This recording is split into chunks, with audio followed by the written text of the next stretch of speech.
Okay, and should be live. Hey everyone, here we are, second week of the PBAL Season 13. Doing my post-game recap video. Again, the plan is last week we didn't have the video, but I do want to record the video and do a post-game analysis instead of a live, just because it works with my scheduling better. And so I figured I'll just do it live. So, gonna dive into it. I don't know how the audio is. I haven't had a whole lot of chance to test, so if anyone ends up joining, please let me know how the audio is. I am hoping that it is picking me up over the music, and the music just kind of soft in the background and not blaring like apparently it was last week. Coolio. So, jumping right into it. Last week we kind of rushed a little bit. Have not done any...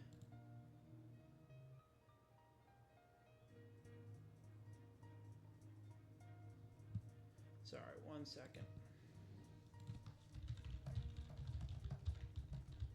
One of the other leagues I am in just got noticed that my opponent was hacked, and so I have to wait a little bit before we can do any updates. So that's a whole fun mess. But anyway, I have not gone over our draft team and broken it down yet, so we're going to do that to start off this, and then we'll get ready to go into the matchup and then watch the replay. So right off the bat, let me zoom in here. I like that better because now it's a little cleaner. Alright, so right off the bat, we have our team of Dragapult, Urshifu Rapid, Corviknight, Fezandipiti, Wochen, Magnezone, Quagsire, Meloetta, Kleavor, and Frostlass. You can't see it on here, but our Terra Captains are Fezandipiti and Wochen.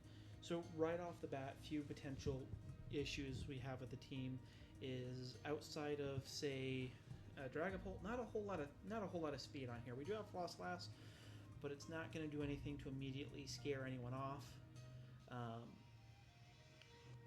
In addition, we have a few mons that can get up in speed, but they just need some setup. So we don't have any real, burners in terms of speed right off the bat.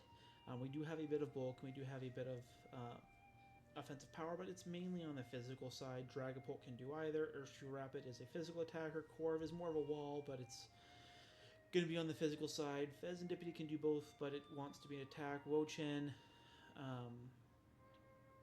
is nice in that it can do some statusing, which is good for us. Magnezone is going to be one of our special attackers, up there with Meloetta, unless we do the alternate form. So we've got some options here. Ultimately, when drafting, some of the things I liked were some of the pairings with them. I never used Dragapult before, so I wanted to kind of be able to do that, and have kind of had some enjoyment with the different options you can have with it. Its speed tier just makes it so you can slap a choice item on it, maybe spam U-turn, other things. It's been real nice. Fezandipiti is a mon that I have enjoyed using in the past, especially since both A, I can Terra it, and B, King's Rock is legal in this league, so first turn, beat up, I can Toxic Chain and basically just make this a stall and flinch you to death mon. In the past, I have had it get as many as, say, 3 kills right off the bat because it's, when there's not a good answer for it, it can be very annoying. We've got Quagsire, we've got Kleavor, which I have been very excited to use it. It's got a lot of fun options with it, and we'll see here if there was something I saw that could be a lot of fun, and I'm going to be keeping in mind for the future. But overall, that is the team that we're rocking with. Going into this week, we are facing the Las Vegas Rotoms. They are rocking Gouging Fire, Mew, Skarmory, Serperior, Donphan, Vaporeon, Mismagius, Slitherwing, Tinkaton, Quillfish, and Munchlax. I believe their Terra Captains were, let me go take a look at it real quick, Vaporeon, Mismag, and Munchlax. So they have a lot of scare potential there with their Terra Captains, especially because you've got 2 mons that have immunities built into their abilities. So Vaporeon has a water immunity, Mismag has Levitate, so it's got a immunity to ground, so it can Terra Electric and just basically say, hey, screw you, you can't hit me super effective. Things like that. So that makes it a little annoying to deal with, but the one nice thing is because this is Terra Preview, we do disclose our Terra Captains ahead of time, which is why you can see on screen what the matchup already is, and you can see that they brought Terra Fairy Vaporeon this week. Taking a look at the team, that I assembled. Like I mentioned, the speed tier Dracopult can really just kind of, on its own, be a menace to deal with. So we just slapped some choice specs on it, because one of the things I noticed is outside of Vaporeon, not a ton of special bulk, and so potentially can take advantage of that, especially since they're only 2 mons that they have a real ghost resist, and one of which does not want to eat special attacks.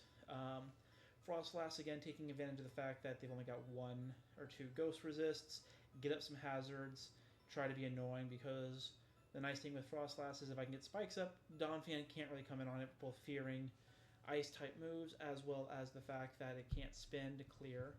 Cleavor felt like a fun Scarf option, get Stone Axe, get some rocks up early, but something I really liked looking into it, and I'm going to try and use it at some point this year, is Fury Cutter. Not a move I've used often, or you really see that often, but one of the things I love about it is the power doubles with each hit, getting up to a base power of 160, so 1 hit 40, 1 hit 80, so after on your 3rd hit you're dealing 160. It gets the sharpness boost, which is really nice, and so I was taking a look at some calcs, and like for some mons, Fury Cutter, even with a resist, is doing over half health to them, and so just start letting it run wild and just be evil. So I liked that. Classic Corviknight set, Rocky Helmet, Roost to recover, make it annoying for the physical attackers. Mirror Armor in case they try and do Intimidate or some other fun stuff with the Quillfish. I have Defog, so that way if they try and get hazards up, I can deal with it. The one thing I do regret with this team is I should have gotten a better spinner so I can keep my hazards up, but Defog was something where I wanted a solid steel type that would be bulky, so I went Corviknight.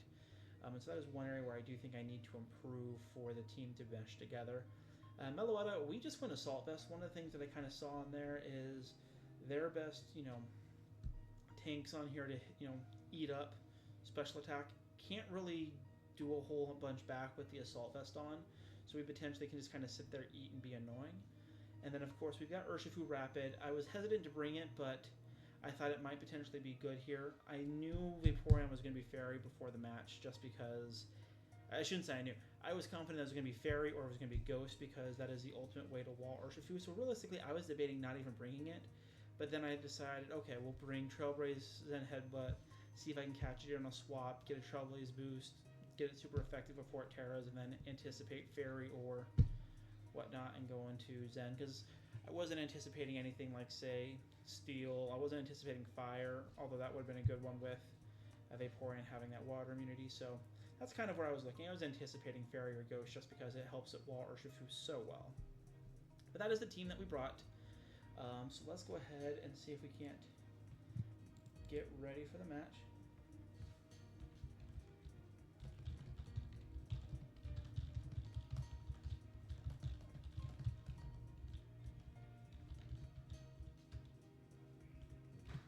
And we're going to do this a little bit expedited because my next match is actually apparently already ready. So we are going to kind of fly through this. So we see that they brought Gouging Fire, Mew, Skarmory, Donphan, and Vaporeon. Right off the bat, my first thought was Cleavor can kind of have some fun if I can get rid of the Skarmory here. They're probably going to want to try and get hazards going. I didn't like the idea of the Mew because it had so much, versatility, but I thought, hey, if we can get something going early, get some chip on, we'll be doing well. So I end up leading Cleavor, just, either get some momentum depending on what they bring in, or get rocks up. When I see they lead Mew, I kind of anticipated that they were going to hard swap out since it's not a Terra, and they don't want to take, say, an Exazor, because that could potentially just OHKO.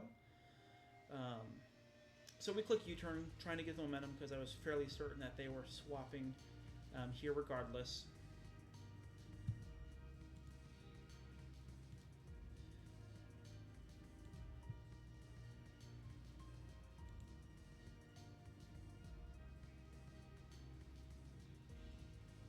So they withdraw Mew, and they go hard into Donphan, probably wanting to get, all that up. So we immediately click U-turn, do a good chunk of damage here.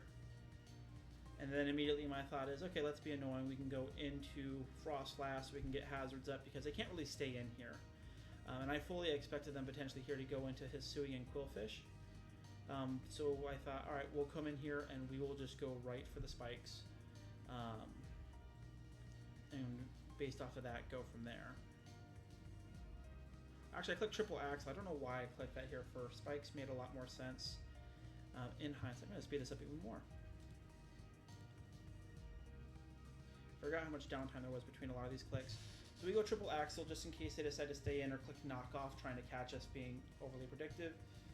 We see the intimidate drop here. We go for the triple axle. We get a little bit done here. All in all, I want to get the hazards up. So I'm sitting here debating, and one of the things I was afraid of is like, okay, they could potentially will-o-wisp here. Don't love that. I ultimately end up deciding to go into Corviknight. I am misremembering a lot of this right now. I think I'm thinking of further ahead in the match. If I go into Corviknight, I think I was expecting Crunch here, which I think I ended up being right. So they end up taking Rocky Helmet Chip, which I really like. We're getting this thing down to about half. We can U-turn here, and I think I catch them because we're delayed. I catch them a little bit in trying to predict another hard swap, if I recall correctly.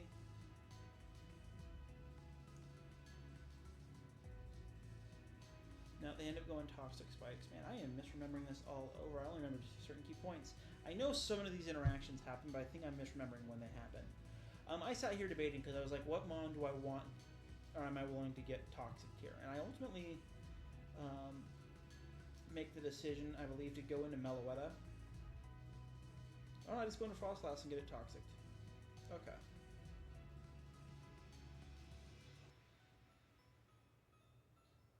So I go right back into Corviknight here, get Rocky Helmet Chip because I'm figuring they're probably going to click Crunch again. And I can click Defog and get rid of the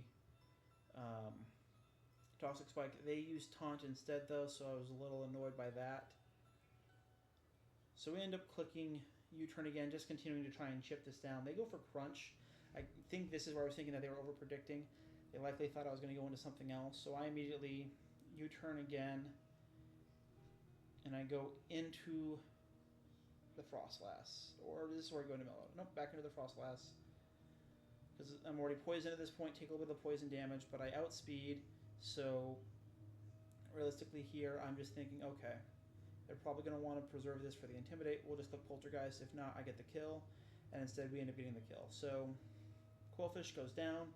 That is their best ghost answer right now. In fact, I think it's their only ghost answer. So that was nice.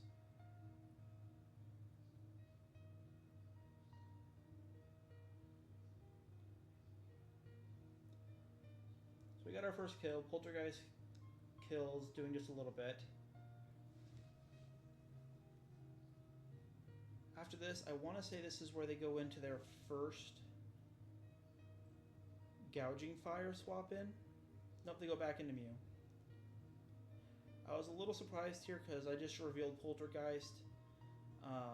And I was honestly sitting here thinking for a minute, okay, is there a chance they just brought a no-item Mew to be potentially annoying? And that's where I say, oh, they are going with Agility here. And I get mad at myself here because I'm like, okay, they're weakness policy, obviously. So I click Poltergeist, seeing if I can't take care of it, or play around it here. They end up getting the kill with Flamethrower. That's fine. I got a layer of spikes up. That's going to end up being big. I am still Toxic, so I go into the Meloetta because I'm like, okay, they're special. I'm Assault Vest. We're good. And for some reason, as I get to this point, I completely forgot that I knew that they were weakness policy based off the agility. And so I click U-turn, and I give them their special attack boost, like an idiot. I knew they had it. I knew it was there, and I clicked it. And then the second I clicked U-turn, I wanted to pull it back because I'm like, oh no, I just gave them their boost. Yeah, not my brightest moment. So now Meloetta's poisoned because of that. I've got Toxic Spike, so whoever comes in is going to have to deal with that. They have an Agility Mew with its weakness policy boost, so just not really a good position. One of the things I realized, though, is I don't know what their last move is, but because Flamethrower is still disabled, I can come in, click Defog, and their last move ended up being Ice Beam. I calculated it that basically, without Flamethrower, they weren't killing me there. So I get the Defog off, Toxic Spikes are gone, and we end up losing a second Mon to Mew. So that hurt a lot. So now we're just kind of sitting here thinking, and one of the things that I should have recalled is, okay, Flamethrower Ice Beam is going to be your best bet against Meloetta. You can't really touch me even at the +2, and I probably should have gone for it. But instead, I go here into Cleavor, because I'm like, okay, as long as I can live here, which I think I calculated I do, I can get the kill. They get the Flamethrower. It's neutral damage, but we are bulky enough to live it. Pick up the kill. Exazord does a ton. The only downside to this is I believe this is their first Gouging Fire. So we got rid of Mew. Scary issue number 1 gone. Annoying issue of Hisuian Quillfish gone.